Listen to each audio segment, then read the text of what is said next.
The air in Charleston on that humid May morning of 1862 hung thick and heavy, not just with the scent of salt marsh and distant jasmine, but with the palpable tension of a city under siege.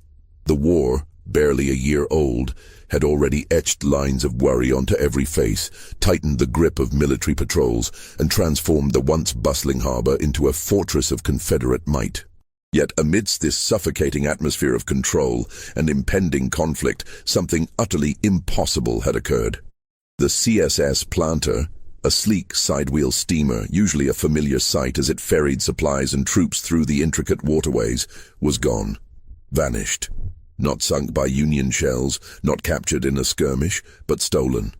And not by a daring Union commando raid, but by a man, a slave, who had piloted it directly out of the heavily fortified harbor, past the formidable guns of Fort Sumter, and into the waiting arms of the Union blockade.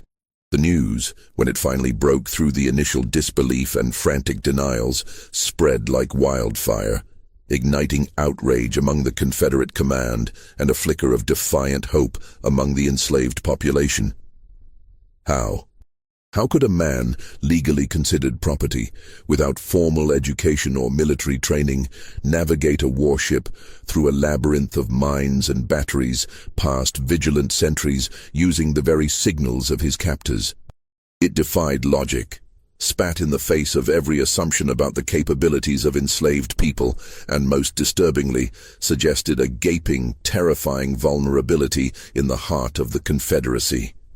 The Planter itself was a marvel of its time, a wooden vessel of some 150 feet, its twin paddle wheels churning the murky waters with surprising speed.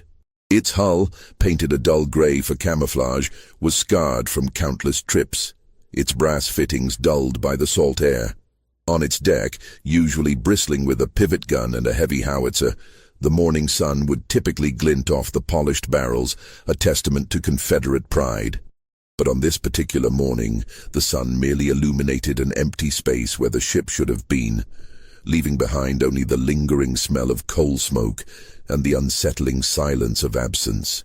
The harbor, usually a symphony of creaking ropes, shouted orders, and the rhythmic clang of hammers from the shipyards, was now punctuated by the frantic shouts of officers, the urgent gallop of horses on the cobblestones, and the distant mournful wail of a steam whistle. Patrol boats, usually slow and methodical, now cut through the water with desperate speed, their search futile.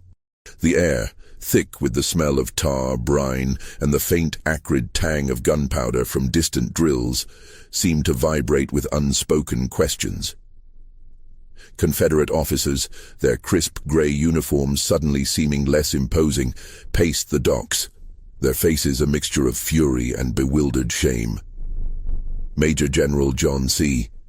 Pemberton, the stern commander of the Department of South Carolina, Georgia, and Florida, was said to be apoplectic, his booming voice echoing across the wharves.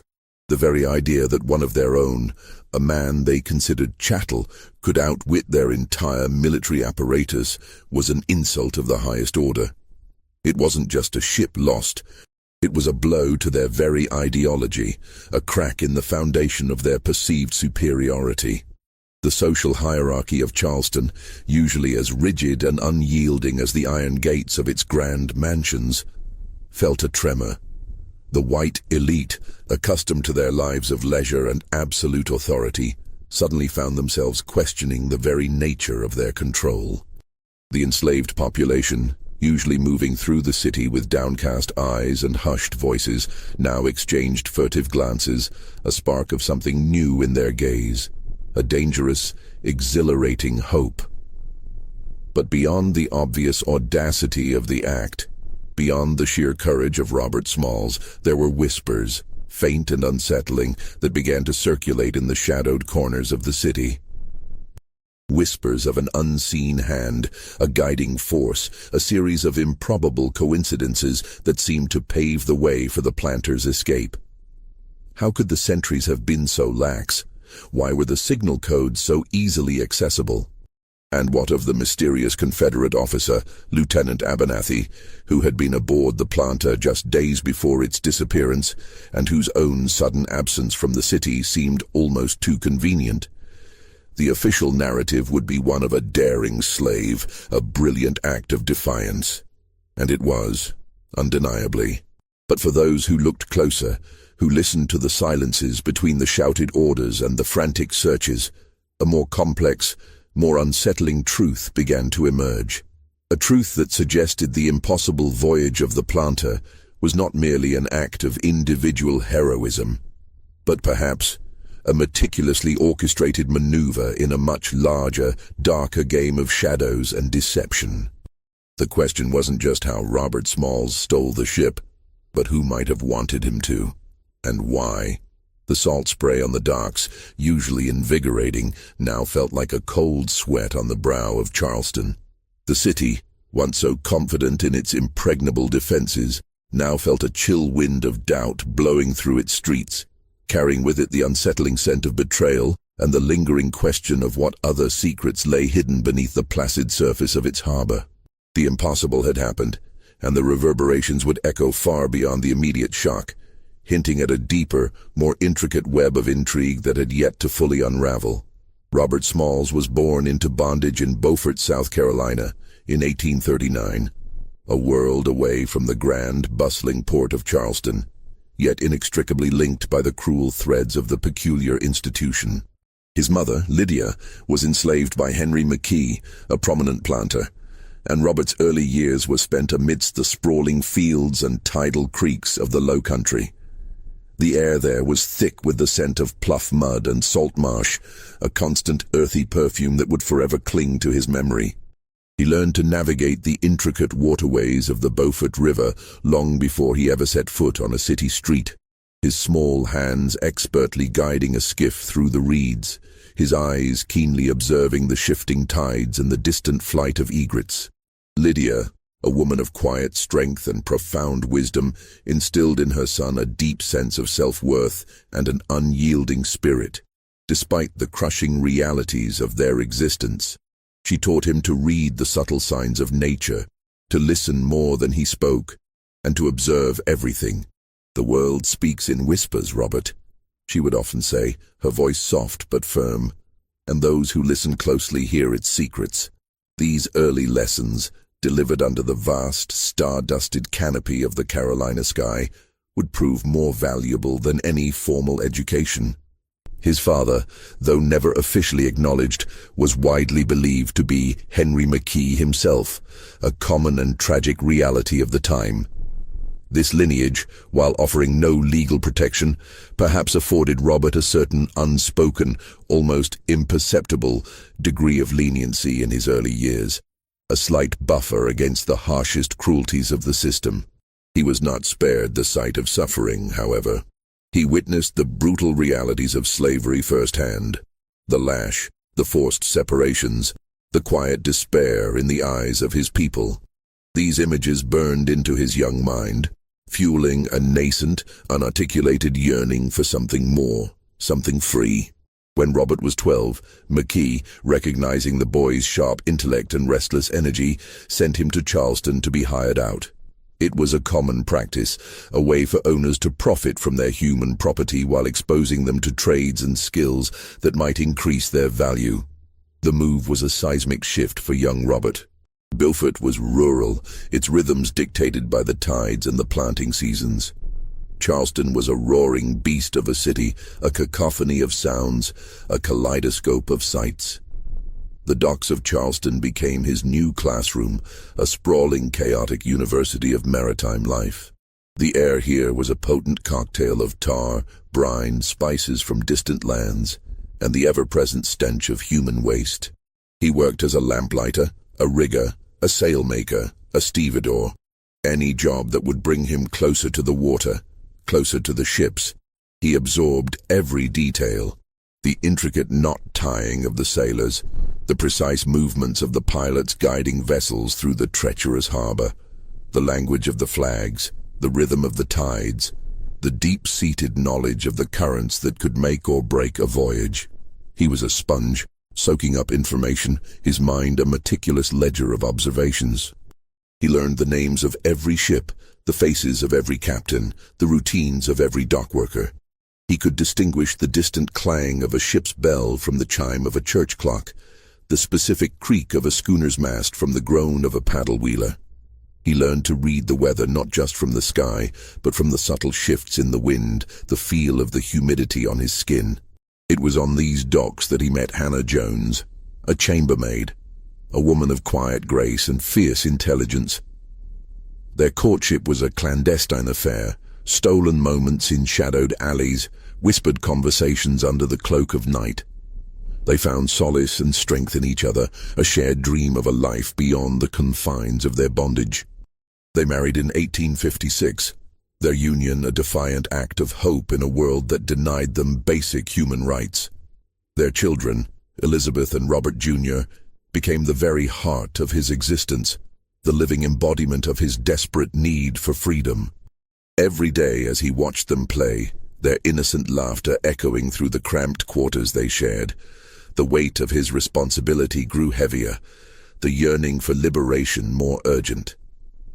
The social world of enslaved people in Charleston was a vibrant, resilient tapestry woven with threads of shared suffering and enduring hope. They formed their own communities, their own churches, their own networks of communication, whispers of resistance, of escape, of the distant promise of the North traveled through these channels, carried on the wind like dandelion seeds. Robert was a part of this network, a quiet observer but a trusted one. He saw the subtle acts of defiance, the hidden strength, the unwavering faith that one day their chains would be broken. He spent countless hours on the decks of various vessels, from small fishing boats to grand merchant ships, learning the intricacies of their operation. He became a skilled rigger, then a wheelman, his hands growing accustomed to the feel of the helm, his body attuned to the subtle vibrations of the engine. He knew the harbor like the back of his hand. Every shoal, every channel, every hidden marker. He could navigate it blindfolded, guided by instinct and an encyclopedic knowledge of its depths and currents. As the drums of war began to beat louder, Robert observed the Confederate military operations with a keen, almost detached interest. He saw the fortifications being strengthened, the new guns being mounted, the constant drills. He watched the troop movements, the supply ships coming and going, the intricate dance of a city preparing for battle. He was a ghost in their midst, an invisible man, seeing everything, hearing everything, yet perceived as seeing and hearing nothing of consequence. In the quiet solitude of his mind, as he steered ships through the moonlit harbor, or watched his children sleep, Robert wrestled with his fate. The dreams of freedom, once a distant, shimmering mirage, now began to coalesce into a tangible, desperate plan. He knew the risks, the unimaginable consequences of failure. But the alternative, a life of perpetual bondage for himself and his children, was a fate far more terrifying than any gallows. The city, the harbor, the ships, the very air he breathed, all were instruments of his oppression. But he was slowly, meticulously, learning to turn them into instruments of his liberation. If you're finding this story as fascinating as the historical mysteries it uncovers, consider subscribing to stay updated on more untold American stories. The outbreak of the Civil War in April 1861 shattered the fragile peace of Charleston, replacing it with a feverish, almost intoxicating sense of purpose among the white population and a deepening dread among the enslaved. The bombardment of Fort Sumter, a spectacle of fire and smoke that lit up the pre-dawn sky, was met with cheers and celebrations in the city. But for Robert, watching from the docks, it was a chilling harbinger of the violence to come. The war, initially seen as a swift, decisive victory for the Confederacy, quickly settled into a grinding, brutal reality. The city, once a vibrant hub of commerce, transformed into a military stronghold, its streets teeming with soldiers in gray, its harbor bristling with newly fortified batteries. Robert's skills as a wheelman, honed over years of navigating the treacherous Charleston harbor, became invaluable to the Confederate war effort. He was assigned to the CSS Planter, a vessel that had been converted from a cotton transport into an armed dispatch and transport boat. It was a crucial cog in the Confederate machine, ferrying troops, supplies, and dispatches between the various fortifications dotting the harbor and the coastal islands. For Robert, it was a bitter irony. His expertise, his very lifeblood, was now being used to strengthen the chains that bound him. The planter was a sleek, fast vessel, its paddle wheels capable of cutting through the water with impressive speed. It was armed with a 32-pound pivot gun and a 24-pound howitzer, formidable weapons for a ship of its size. Robert spent countless hours at the helm, his hands gripping the polished wood, his eyes scanning the familiar waters. He learned every nuance of the ship, the groan of its engines, the precise amount of steam needed for a quick turn, the subtle vibrations that indicated a change in the current. He knew its strengths, its weaknesses, its every secret. The crew consisted of a mix of white officers and enslaved laborers. The officers, often young and full of the Confederacy's zealous pride, treated Robert and the other enslaved men with a mixture of casual indifference and condescending authority. They saw them as extensions of the ship itself, tools to be used, not men to be acknowledged. This perception, however, was Robert's greatest advantage. He was invisible, a shadow moving through their world, observing, listening, absorbing every detail. He learned the routines of the Confederate officers with meticulous precision. He knew when Captain Relier would retire to his cabin for his evening whiskey, when Lieutenant Riley would take his customary smoke on the stern, when the sentries would change shifts. He memorized their conversations, their boasts, their complaints, piecing together a mosaic of their habits and vulnerabilities. More critically, he learned the intricate system of Confederate signal codes, the flags, the whistles, the specific sequences that allowed vessels to pass through the heavily guarded harbor checkpoints. He watched, he listened, he committed every detail to memory, a silent, living cipher. It was during this period that Lieutenant Abernathy joined the planter's complement, a man who would become a central, enigmatic figure in the unfolding drama. Abernathy was different from the other officers. He was older, perhaps in his late 30s, with a lean, almost gaunt frame, and eyes that seemed to hold a perpetual, unsettling glint of amusement, even in the gravest situations. His uniform, though always immaculate, seemed to hang on him with a certain casualness, as if he wore it out of necessity rather than conviction. He spoke with a clipped, almost academic precision, and often seemed lost in thought, his gaze drifting over the horizon as if searching for something beyond the immediate confines of the war. Abernathy had a peculiar habit of engaging Robert in seemingly innocuous conversations, asking about the tides, the history of the harbor, the best fishing spots. Other officers would bark orders. Abernathy would inquire. He would sometimes linger on deck after the others had retired, watching Robert at the wheel, a faint unreadable smile playing on his lips. He never spoke of the war with the same fervent patriotism as his peers, often offering cynical, almost philosophical observations about the futility of conflict. Robert, ever the keen observer, noted these anomalies. He sensed a depth, a complexity in Abernathy that set him apart, a man who seemed to be playing a role rather than simply living it. The atmosphere in wartime Charleston was thick with paranoia and suspicion. Rumors of Union spies abounded, and the Confederate authorities were ruthless in their pursuit of anyone suspected of disloyalty. Enslaved people, always under scrutiny, found themselves under even greater surveillance. Yet Abernathy seemed to move through this climate with an almost reckless disregard for caution. He would sometimes leave sensitive documents carelessly on his desk, or engage in hushed conversations with unknown figures in dimly lit taverns, conversations that Robert, with his acute hearing and practiced invisibility, sometimes caught snippets of. Words like rendezvous, intelligence, and northern lines would float through the air, tantalizing and unsettling. Robert's internal conflict grew with each passing day.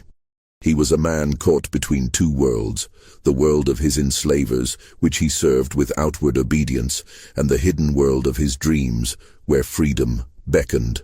The planter, once a symbol of his bondage, began to transform in his mind. He saw it not as a Confederate warship, but as a vessel of liberation, a key to unlock the chains of his family.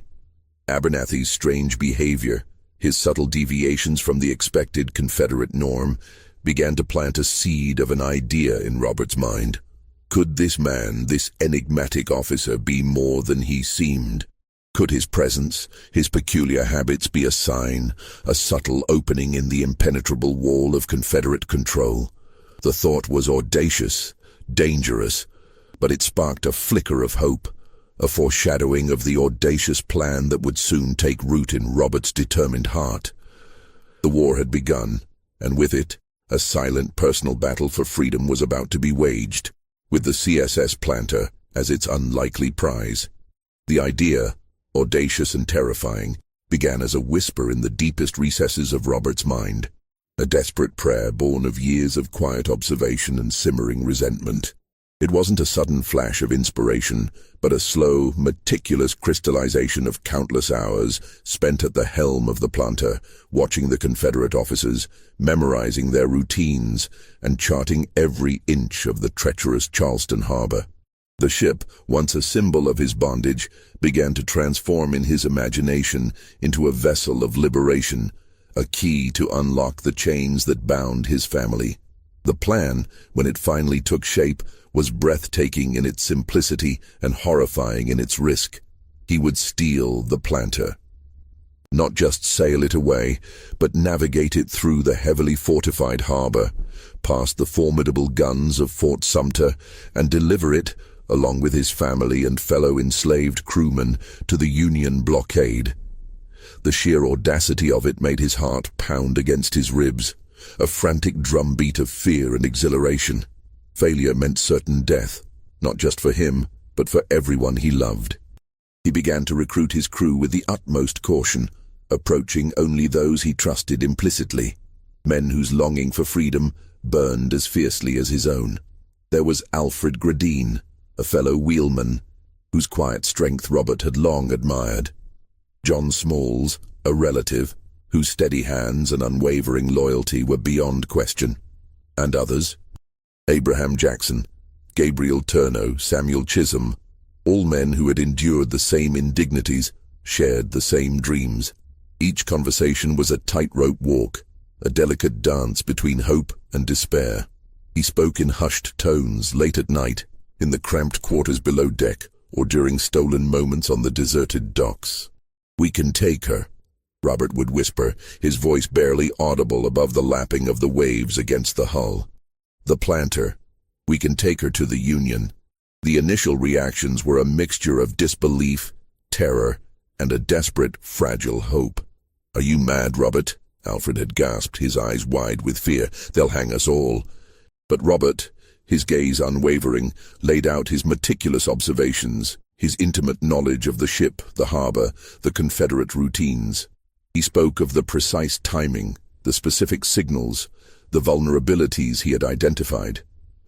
Slowly, painstakingly, he chipped away at their fear, replacing it with a growing sense of possibility, a shared conviction that this impossible dream might just be within their grasp.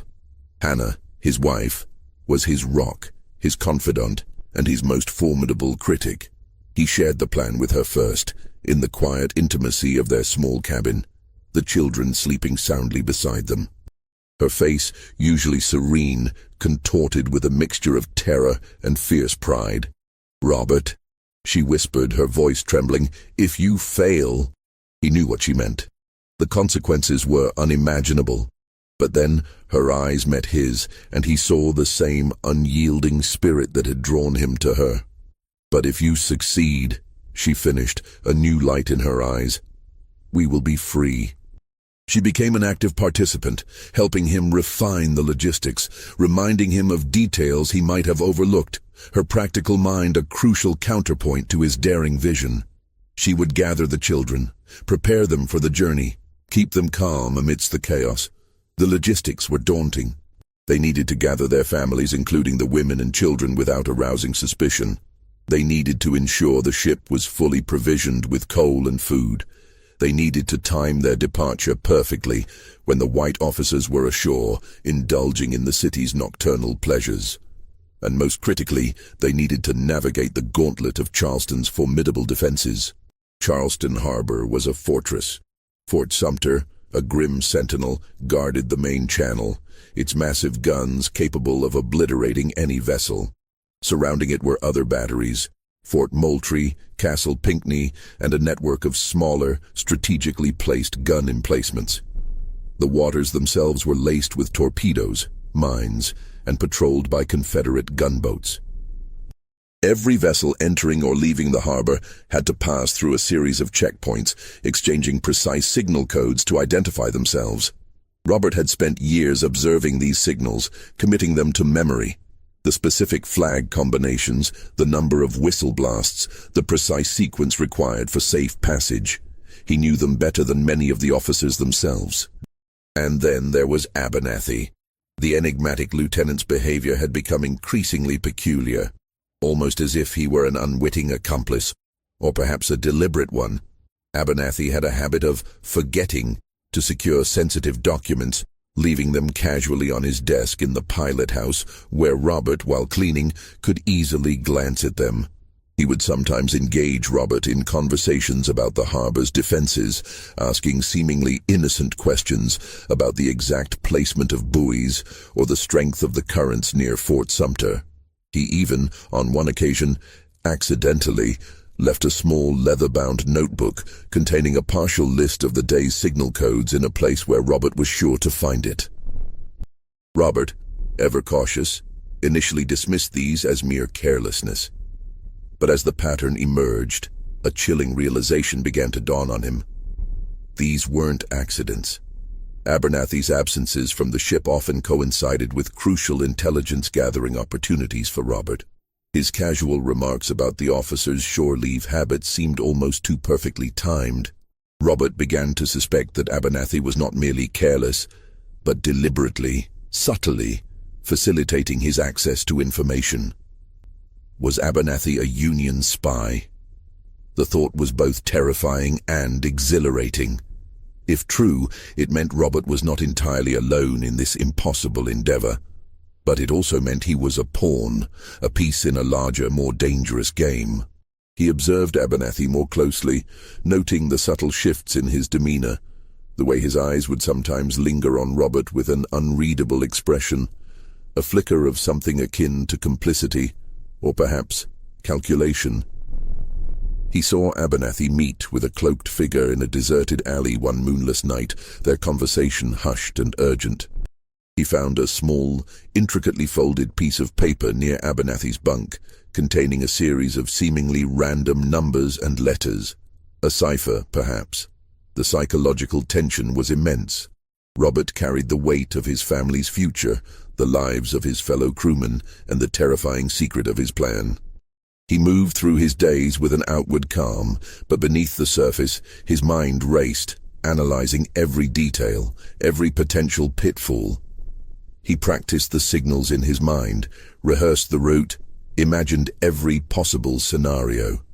The fear was a constant companion, a cold knot in his stomach, but it was tempered by a burning resolve, a fierce determination to seize the freedom that was his birthright. The shadows of the past, the injustices endured, were now fueling the audacious plan that would either lead to glorious liberation or a brutal, ignominious end. This story gets even more complex from here. If you're enjoying this deep dive into history, a like helps us continue bringing these forgotten tales to light. As the day of the planned escape drew nearer, the peculiar behavior of Lieutenant Abernathy intensified, casting a long, unsettling shadow over Robert's meticulously crafted scheme. What had initially seemed like mere carelessness now took on the chilling precision of deliberate action, making Robert question not just Abernathy's motives, but the very nature of his own agency. Was he truly the architect of his freedom, or merely a tool in a larger unseen game? Abernathy, usually a man of precise habits, began to exhibit increasingly erratic patterns. He would often be the last officer to leave the planter for shore leave, lingering on deck, sometimes engaging Robert in seemingly idle chatter about the weather or the ship's maintenance. But his eyes, Robert noticed, were always scanning, always observing, as if he were conducting his own silent inventory. On several occasions, Abernathy would forget to lock his cabin door, leaving it ajar just enough for Robert, in the course of his duties, to glimpse the contents within. Once, Robert saw a map spread across Abernathy's desk, not a Confederate chart, but a detailed, almost hand-drawn rendering of the harbor's defenses, with certain channels and buoys marked in a way that seemed to highlight vulnerabilities. He quickly averted his gaze, but the image was seared into his memory. The coincidences, too, began to pile up, each one too perfect to be truly accidental. A crucial guard post on the main channel, usually manned by 2 vigilant soldiers, would inexplicably be reduced to a single, often drowsy sentry on nights when the planter was scheduled for a late-night supply run. A patrol boat, known for its rigorous inspections, would be unexpectedly diverted to a distant island on the very evenings Robert had been meticulously observing the signal changes. Once, a key to the ship's armory, where the heavy pivot gun was secured, was found dangling from a hook near the pilot house, an oversight so egregious it bordered on the absurd. Robert, his heart pounding, quickly returned it to its proper place, but the message was clear. An opening had been presented. One evening, while cleaning the pilot house after Abernathy had disembarked, Robert discovered a small, leather-bound journal tucked beneath a stack of official Confederate dispatches. It was not Abernathy's usual logbook. Its pages were filled with strange symbols, seemingly random numbers, and cryptic phrases in a language Robert didn't recognize, though some words looked vaguely German or Dutch. He quickly memorized a few lines, his mind racing, before carefully replacing the journal exactly as he had found it. This was no ordinary officer's diary. It was a coded message, a secret communication. Robert's growing suspicion that forces beyond his immediate control were at play became a constant, gnawing presence. He began to feel like a puppet, his strings subtly manipulated by an unseen hand. He watched Abernathy with renewed intensity, searching for any tell, any sign of his true allegiance. He noticed that Abernathy often carried a small silver flask, from which he would occasionally take a sip. Not of whiskey, but of something clear and odorless. And sometimes, after these sips, his eyes would seem to sharpen, his movements become more deliberate, as if a fog had lifted from his mind. One sweltering afternoon, while the planter was docked for repairs, Robert overheard a hushed conversation between Abernathy and a man he had never seen before, a civilian, dressed in plain dark clothes, his face partially obscured by a wide-brimmed hat. They spoke in low tones, their words barely audible above the clang of hammers from the shipyard. Robert caught fragments. "The package is secure. Timing is critical. The northern lines await." The civilian handed Abernathy a small, tightly rolled parchment, which Abernathy quickly tucked into his inner coat pocket. The exchange was swift, clandestine, and utterly damning. The layers of deception seemed to multiply with each passing day. Was Abernathy a Union spy, deliberately aiding Robert to deliver the planter and its valuable intelligence to the North? Or was he a double agent, playing a more complex game, perhaps even using Robert as a decoy for a larger, more sinister Confederate plot? The paranoia was suffocating. Robert found himself scrutinizing every face on the docks, every passing glance, wondering who else was involved, who else knew. He felt a chilling sense of being watched, of being part of a grand, dangerous theatrical production where he was both the star and an unwitting extra. He began to notice other mysterious characters in the periphery of Abernathy's movements. A nervous merchant, always lingering near the docks when Abernathy was present, his eyes darting about. A quiet, unassuming laundress who seemed to deliver Abernathy's uniforms with unusual frequency, sometimes exchanging a quick, almost imperceptible nod with the lieutenant. These were not direct clues, but unsettling pieces of a puzzle that refused to fully form. The question haunted Robert. Was he being used as a pawn? The thought was bitter, a challenge to his pride and his deeply held desire for self-determination. Yet, if it meant freedom for his family, if it meant striking a blow against the system that enslaved them, could he afford to refuse the help, however tainted its source? The psychological tension was immense, a constant battle between his innate caution and his burning desire for liberty. He knew that the path to freedom was fraught with peril, but now it seemed it was also paved with shadows and secrets, a labyrinth of hidden agendas where the line between ally and manipulator was dangerously blurred. The planter was not just a ship, it was a chess piece, and Robert SMALLS, the enslaved wheelman, was about to make a move that would reverberate through history, perhaps guided by a hand he could not fully comprehend. The night of May 13, 1862, descended upon Charleston like a heavy shroud, thick with humidity and the oppressive silence that often precedes a storm. For Robert SMALLS, it was the night, the culmination of years of quiet observation, months of meticulous planning, and weeks of agonizing suspense. His heart hammered against his ribs, a frantic drumbeat echoing the distant rhythmic lapping of the waves against the planter's hull. Every nerve ending was alive, tingling with a mixture of terror and an almost unbearable exhilaration. The white officers, including Captain Rellayer and Lieutenant Riley, had disembarked earlier that evening, heading into the city for a night of revelry, their minds far from the enslaved crew left aboard. This was the window, the narrow, perilous opening Robert had been waiting for. The air was still, heavy with the scent of jasmine from distant gardens, mingling with the acrid tang of coal smoke and the ever-present smell of the harbor. A sliver of moon, barely visible through the haze, offered little illumination, plunging the docks into a deceptive gloom. At precisely 3 a.m., Robert moved. His movements were fluid, practiced, each step deliberate. He roused the other enslaved crewmen, Alfred Gradine, John SMALLS, Abraham Jackson, Gabriel Turneau, Samuel Chisholm, their faces etched with a mixture of fear and grim determination. There was no need for words. Their shared glances conveyed the enormity of the moment. They knew the stakes. The most delicate part of the plan was next, bringing their families aboard. Hannah, with a strength that belied her quiet demeanor, had gathered the children, Elizabeth, Robert Jr., and the children of the other crewmen, in a small, secluded shack near the docks. She had kept them calm, whispering stories of a new life, a free life, even as her own heart pounded with a mother's primal fear.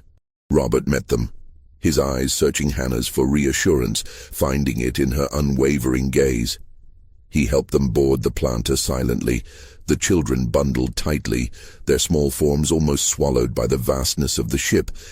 Each child, each wife, was a precious cargo, a living testament to the desperate gamble they were taking.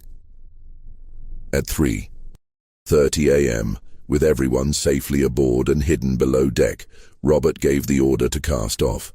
The lines were untied with practiced ease, the gangplank retracted. The planter's engines, usually a roaring beast, now rumbled to life with a subdued, almost reverent hum.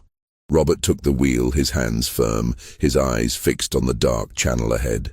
The ship began to glide silently away from the dock, a ghost slipping into the night. The first checkpoint was near the city's southern edge, a small battery manned by a handful of Confederate soldiers. Robert, standing tall at the helm, donned Captain Relayer's straw hat, a distinctive piece of headwear he had often observed the captain wearing. It was a bold, almost theatrical gesture, a psychological weapon. He mimicked Relayer's posture, his confident bearing, his very essence. As they approached, a sentry's voice cut through the darkness. "Halt! Identify yourselves!" Robert, his voice steady, projected a tone of casual authority. "CSS Planter, Captain Relayer on board, routine patrol." He then executed the precise sequence of whistle blasts and flag signals he had memorized, a series of short, sharp toots and the raising of specific pennants. The tension was excruciating, each second stretching into an eternity. He could feel the eyes of the sentries on him, their suspicion a palpable weight. Then, a return signal, a single whistle blast, and a wave of the lantern. They were through. A collective, silent sigh of relief swept through the crew. The next checkpoint was more formidable. Fort Johnson, a heavily armed battery further down the channel. Again, Robert donned the hat, adopted the captain's swagger, and executed the signals. The fort's guns, dark and menacing, loomed in the darkness. He could almost feel their cold gaze. A moment of agonizing silence, then another return signal. Passed. But the true test, the ultimate gauntlet, lay ahead. Fort Sumter. Its massive brick walls rose from the water like a sleeping leviathan, its cannon muzzles gaping, ready to unleash hell. The psychological terror was almost unbearable. Robert could feel the sweat trickling down his back, his hands gripping the wheel so tightly his knuckles were white. He knew that a single mistake, a single deviation from the precise signals, would mean instant annihilation. As the planter approached Sumter, Robert executed the most complex sequence of signals, a series of flag changes and whistle blasts that he had rehearsed countless times in his mind. He mimicked Captain Reliea's distinctive gait on the deck, his confident wave to the sentries. He could hear the distant shouts of the fort's guards, their voices carrying across the water. He held his breath, his entire being focused on the task, on the precise timing, on the perfect execution. The seconds stretched, each one a lifetime. Then, a final, agonizingly slow return signal from the fort. They were clear.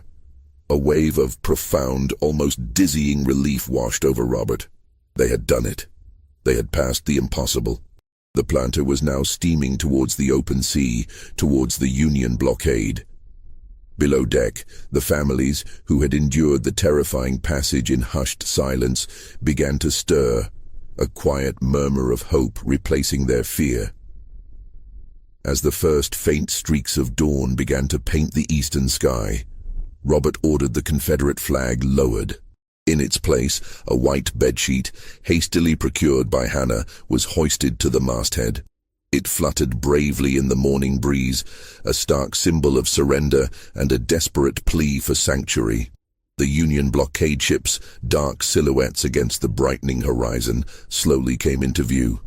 The USS Onward, a formidable Union gunboat, was the first to spot the approaching steamer. Initially they prepared for battle, mistaking the planter for an attacking Confederate vessel. But then they saw the white flag, fluttering defiantly against the rising sun. They saw the figures on the deck, dark-skinned men, women, and children waving frantically. As the planter drew closer, the Union sailors on the Onward could make out the face of the man at the helm. He was black, dressed in a Confederate captain's uniform, a straw hat perched jauntily on his head. He steered the ship with an air of quiet triumph, his eyes shining with a mixture of exhaustion and profound relief. The impossible had been achieved. Freedom, hard-won and terrifyingly close, was finally within reach. The journey had been a testament to his courage, his ingenuity, and perhaps to the subtle, unseen hand that had guided him through the shadows of that fateful night. We're approaching the most shocking revelations of this story. Make sure you're subscribed so you don't miss our next investigation into America's hidden past. The reception by the Union forces aboard the USS Onward was a mixture of stunned disbelief and cautious awe. Captain Frederick C. Finney, commander of the Onward, initially ordered his gunners to prepare for an attack, convinced the approaching planter was a Confederate ruse. But the sight of the white flag, and then the faces of the enslaved men, women, and children on deck, quickly dispelled his suspicions. When Robert SMALLS, still wearing Captain Reliea's straw hat, expertly brought the planter alongside the Onward, a hush fell over the Union crew. It was an unprecedented act, a feat of daring that defied all expectations. Robert, stepping onto the deck of the Onward, was immediately surrounded. He spoke with a calm, clear voice, recounting the details of their escape, the route they had taken, the signals he had used. But it was the intelligence he provided that truly electrified the Union command. He described the precise locations of Confederate mines in the harbor, the exact layout of the fortifications, the strength of the garrisons, and, most critically, the current Confederate signal codes. The planter itself, with its pivot gun and howitzer, was a valuable prize, but the intelligence Robert carried in his mind was priceless. He was immediately debriefed by a team of Union intelligence officers, their initial skepticism quickly replaced by a growing sense of wonder. Robert recounted every detail, every observation, every subtle nuance of Confederate operations he had absorbed over the years. He spoke of the officers' routines, the ship's capabilities, the vulnerabilities of Charleston's defenses. He even mentioned the peculiar behavior of Lieutenant Abernathy, the careless documents, the accidental absences, the strange journal with its coded messages. It was the mention of Abernathy that caused a stir among the Union officers. One of them, a stern-faced man named Major Thorne, leaned forward, his eyes narrowing. "Abernathy, you say? Lieutenant Abernathy?" Robert confirmed, describing the man's gaunt features, his cynical demeanor, his unusual questions. Thorne exchanged a significant glance with another officer, a flicker of recognition passing between them. "We've had intelligence about a Confederate officer fitting that description," Thorne began, his voice low. "A man whose loyalty has been questioned, but we never had confirmation, and certainly no direct contact." As Robert continued his debriefing, the pieces of the puzzle began to fall into place, revealing a conspiracy far more intricate than Robert had ever imagined. The Union had indeed cultivated a network of informants within Charleston, desperate for any advantage against the heavily fortified city. Among them was a highly placed, albeit deeply embedded agent, known only by the codename Sparrow. This agent's mission was to gather intelligence, but also, if the opportunity arose, to sow discord and create strategic vulnerabilities within the Confederate ranks. Major Thorne then revealed the shocking truth. Lieutenant Abernathy was Sparrow. He was a Union agent, a man who had infiltrated the Confederate command months earlier, playing a dangerous double game. His carelessness with documents, his accidental absences, his unintentional revelations of signal codes, all had been deliberate, meticulously calculated actions designed to facilitate the planter's escape. The map Robert had glimpsed on Abernathy's desk was a Union intelligence map, highlighting the very channels Abernathy intended Robert to use. The coded journal was Abernathy's personal log of his clandestine activities, a record of his perilous mission. The revelation hit Robert with a complex mix of emotions. Gratitude, certainly, for the unseen hand that had guided him and his family to freedom, but also a profound sense of unease, even anger. He had been a pawn, a crucial piece in a larger game, his heroic act of defiance subtly manipulated, his agency, to some extent, co-opted. His personal quest for freedom had been intertwined with a cold, calculated act of espionage. The thought was bitter, a challenge to his pride. He had believed his escape was solely a testament to his own ingenuity and courage, and while it undeniably was, the knowledge that it had been facilitated, even orchestrated, by an enemy agent left a lingering, unsettling taste. Major Thorne explained the layers of the conspiracy. Abernathy's primary mission was intelligence gathering, but he had been given a secondary directive. If a suitable opportunity arose to deliver a Confederate vessel, particularly one with valuable intelligence, he was to facilitate it. Robert SMALLS, with his intimate knowledge of the harbor and his undeniable skill, had been the perfect, unwitting instrument. Abernathy had observed Robert's quiet determination, his meticulous attention to detail, and his burning desire for freedom. He had seen in Robert not just an enslaved man, but a potential asset, a man whose personal quest could be leveraged for strategic gain. The psychological impact on Robert was profound. He had achieved his freedom, a dream he had nurtured for a lifetime. But the knowledge that his journey had been in part a carefully constructed trap for the Confederacy, using him as bait, left him with a sense of being used. He was free, But the purity of his triumph was now tinged with the ambiguity of manipulation. Yet, this revelation also solidified his resolve. He had been used, yes, but he had also used the opportunity. He had seized his freedom, and now he would fight for it on his own terms. He made a decision that day, standing on the deck of the Onward, looking back at the distant, defiant shores of Charleston. He would not merely be a free man, he would be a fighter for freedom. He offered his services to the Union Navy, his unparalleled knowledge of the low-country waterways, his courage, and his unwavering commitment to the cause of liberation. He would become a pilot, guiding Union ships through the very waters he had navigated in bondage, turning his intimate knowledge of the enemy's territory into a weapon against them. His military service would be marked by extraordinary bravery and invaluable contributions, a testament to his enduring spirit, even in the face of the complex, shadowy truths of his own escape.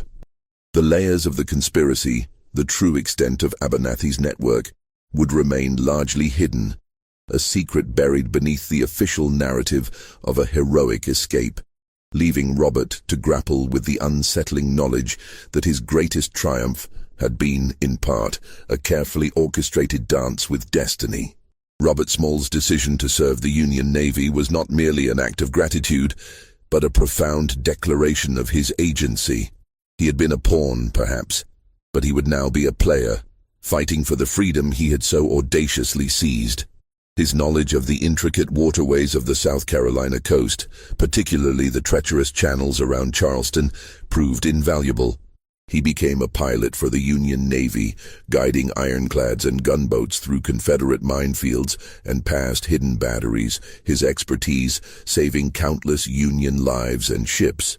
He participated in numerous engagements, including the siege of Fort Sumter, a poignant full circle from the night he had sailed past its menacing guns.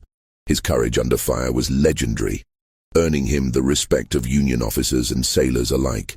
He was a man transformed, no longer an enslaved wheelman, but a naval hero, a symbol of black bravery and ingenuity. After the war, with the dawn of Reconstruction, Robert SMALLS returned to Beaufort, a free man in a free land. His first act, a powerful symbol of his enduring spirit, was to purchase the very house where he and his mother had been enslaved, the former residence of his master, Henry McKee. It was a defiant reclamation of his past, a physical manifestation of his hard-won freedom. He transformed it into a school for black children, a beacon of hope and education in a community striving to rebuild itself. His leadership and unwavering commitment to his community quickly propelled him into the political arena. He served in the South Carolina House of Representatives and Senate, advocating tirelessly for civil rights, public education, and economic opportunities for formerly enslaved people. In 1874, he was elected to the United States House of Representatives, serving 5 non-consecutive terms. In the halls of Congress, the former slave who had stolen a warship now debated legislation, his voice, once silenced by bondage, now ringing with authority and purpose. He fought against racial discrimination, championed universal suffrage, and worked to ensure that the promises of Reconstruction were not hollow words. Yet, despite his public triumphs, the lingering mystery of Abernathy's role and the full extent of the conspiracy remained a quiet, persistent shadow in Robert's mind. Abernathy, the Union agent known as Sparrow, simply vanished after the planter's delivery. His name never appeared on any official Union commendation list, nor was he ever publicly acknowledged for his role in the audacious escape. Was he reassigned to another deep-cover mission? Did he disappear into the anonymity of post-war life, his identity forever erased to protect the secrets he carried? Or did he meet a darker fate, exposed and silenced by the very forces he sought to undermine? The unanswered questions hung in the air, a testament to the murky world of espionage, where heroes and villains often wore the same uniform. Robert, in his later years, would often sit on the porch of his Beaufort home, gazing out at the familiar waterways, the same tides that had carried him to freedom. He rarely spoke of Abernathy, or the unsettling feeling of being a pawn in a larger game. But in the quiet solitude of his reflections, he undoubtedly wrestled with the ambiguity of that night. Was his escape a pure act of individual heroism, a testament to his own indomitable will, or was it a masterstroke of espionage, a carefully orchestrated maneuver by unseen forces, with his courage merely the catalyst? The truth, perhaps, was a complex tapestry woven with both threads, his own extraordinary bravery intertwined with the calculated machinations of a hidden agent. The historical significance of Robert SMALLS' actions cannot be overstated. He became a living legend, a symbol of hope and defiance for millions. His story inspired countless others to seek their own freedom, proving that the human spirit, even under the most oppressive conditions, could not be extinguished. He demonstrated the intellectual and strategic capabilities of enslaved people, shattering the racist myths of their supposed inferiority. But the enduring question, the one that continues to echo through the annals of history, remains. Was it all planned? Was the impossible voyage of the planter not just a daring escape, but a meticulously engineered intelligence operation with Robert SMALLS, the brilliant, courageous wheelman, as its unwitting yet ultimately triumphant centerpiece? The salt-laced winds that sweep across the Carolina coast still carry whispers of that night, of the shadows and secrets that danced on the deck of the planter, leaving us to ponder the true depths of courage, the complexities of freedom, and the hidden hands that sometimes guide the course of history. The past, like the deep, dark waters of Charleston Harbor, holds its secrets close, revealing only what it chooses, leaving the rest to the realm of tantalizing, unsettling speculation. If this story made you question what you thought you knew about history, share it with someone who appreciates the complexity of the past. And let us know in the comments. Do you think Robert SMALLS was a brilliant strategist, or was he part of a larger conspiracy?